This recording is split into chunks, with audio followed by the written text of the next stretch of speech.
أما عند حسام بقى فخد نفسه بارتياح، وبعت للي بيكلمها على الواتس إن هيجي يتجوزها على أول الأسبوع الجاي وإنها تبقى جاهزة.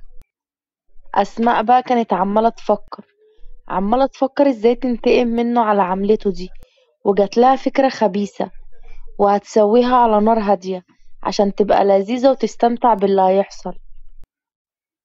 تاني يوم في الشغل عند حسام كان بيكلم حبيبته، وكان بيقول لها عشان تعرفي إني مش بتسلى بيكي يا نوال، وأنا راجل قد كلمتي.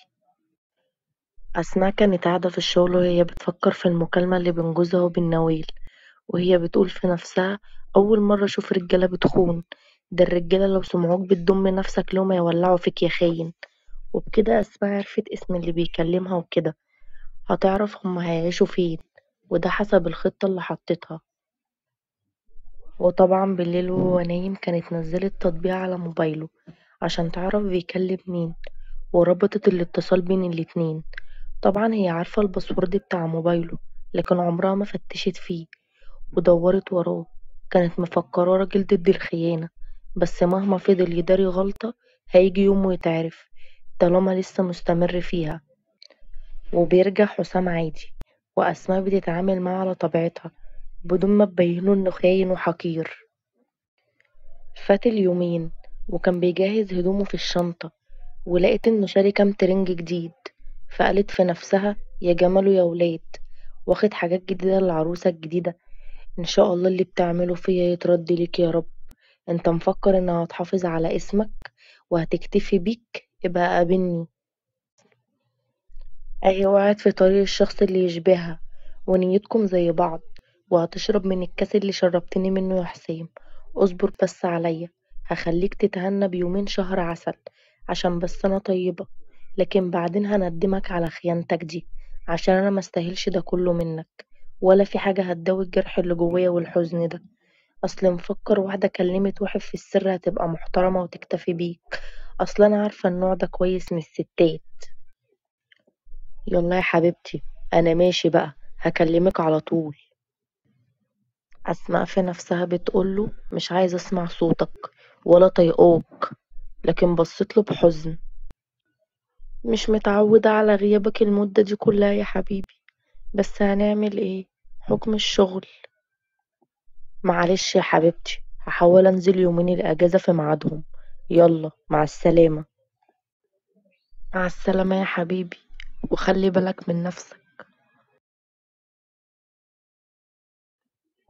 قعدت على الكرسي وهي بتعيط، وبتحاول تفتكر هي عملت ايه تخليه يبص لواحدة تانية وعايز يتجوزها، لكن كانت بتقوله نعم وحاضر ومطيعة، وفي أي خناقة كانت بتيجي على نفسها عشان ما تكبرش الموضوع، وفي الآخر دي جازتها منه.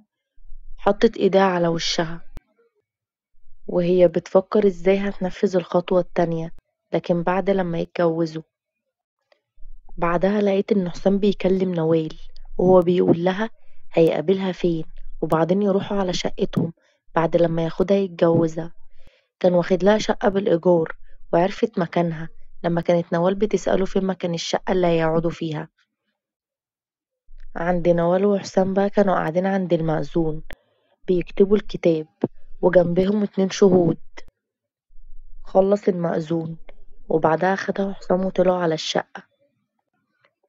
حقيقي يا حسام أنا فرحانة إنك وفيت بوعدك وما ضحكتش عليا. مستحيل أضحك عليكي، ما تعرفيش غلاوتك عندي قد إيه. طب يلا بقى نقعد ناكل من الأكل اللي اشتريته ده عشان ريحته تجنن. حاضر يا نونو، يلا عشان ناكل. عند أسماء بقى كانت قاعدة متضايقة، وهي مقررة إنها ما بقتش هتنزل ولا دمعة بسببه.